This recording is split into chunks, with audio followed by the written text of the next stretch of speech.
Swami Vivekananda bridge પર બંને તરફ સીસીટીવી કેમેરા પણ આ કેમેરા માત્ર દંડ વસૂલવા માટે ઉપયોગ કરવામાં આવે છે, પરંતુ માથા ભારે દબાણ કરનારાઓ કબજો કરી દીધો, પરંતુ પાલિકા કે પોલીસ દ્વારા કોઈ કામગીરી કરવામાં આવતી નથી। સુરત શહેરમાં 3200થી વધુ સીસીટીવી કેમેરા મૂકવામાં આવ્યા છે, પરંતુ તેનો ઉપયોગ સીટ બેલ્ટ, હેલ્મેટ કે કચરો ફેંકનારાઓ પાસે દંડ કરવા માટે જ થાય છે તેવા આક્ષેપ આજે વધુ એક વખત સાબિત થઈ ગયા છે। આ કેમેરાનો ડર વાહન ચાલકો કે ગંદકી કરનારાઓને છે, પરંતુ માથાભારે દબાણ કરનારાઓને કોઈપણ પ્રકારનો પાલિકા કે પોલીસનો ડર નથી। તાપી નદી પર બનેલા લો લેવલ બ્રિજ પર સીસીટીવી કેમેરા મૂકવામાં આવ્યા છે, પરંતુ આ કેમેરા નીચે જ માથાભારે દબાણ કરનાર બ્રિજની બંને તરફ રવિવારી બજારની દુકાન લગાવી દીધી હતી।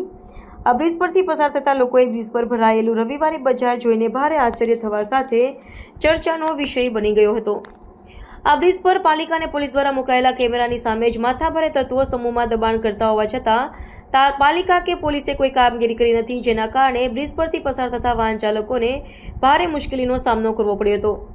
પાલિકા અને પોલીસની નબળી કામગીરીના કારણે હવે માથાભારે દબાણ કરનારા જાહેર મિલકતોને બાપી કી મિલકત સમજીને દબાણ કરી રહ્યા છે। જો પાલિકા કે પોલીસે બ્રિજ પર મુકાયેલા સીસીટીવી કેમેરાનું પ્રામાણિકતાથી મોનિટરિંગ કર્યું હોત તો જાહેર બ્રિજ પર આવા પ્રકારના દબાણ કરવું શક્ય ન હતું। બ્રિજની બંને ફૂટપાથ પર તો માથાભારે તત્વોના દબાણ હતા જ, તેની સાથે જાહેર રોડ પર પણ લારીઓ અને ટેમ્પોના દબાણ થઈ ગયા હતા।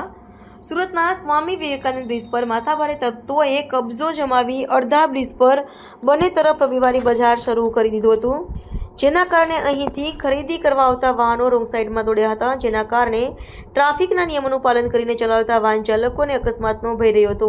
આ ઉપરાંત અનેક દબાણ કરનારાઓ બ્રિજના રોડ પરના જ વેચાણ માટે બેસી ગયા હતા અને ખરીદી કરનારા વાહનો આડેધડ ઊભા રાખી ખરીદી કરતા હોવાથી ટ્રાફિકની ભારે સમસ્યા થઈ હતી। ટ્રાફિકના નિયમોને અનુસરી વાહન ચલાવતા ચાલકોએ આક્રોશ વ્યક્ત કર્યો હતો કે આવી રીતે બ્રિજ પર બજાર ભરાય છે અને વાહનો બેફામ રીતે રોંગ સાઈડ દોડે છે, તેવામાં નિયમોનું પાલન કરનારાઓ મુશ્કેલીમાં મુકાઈ રહ્યા છે।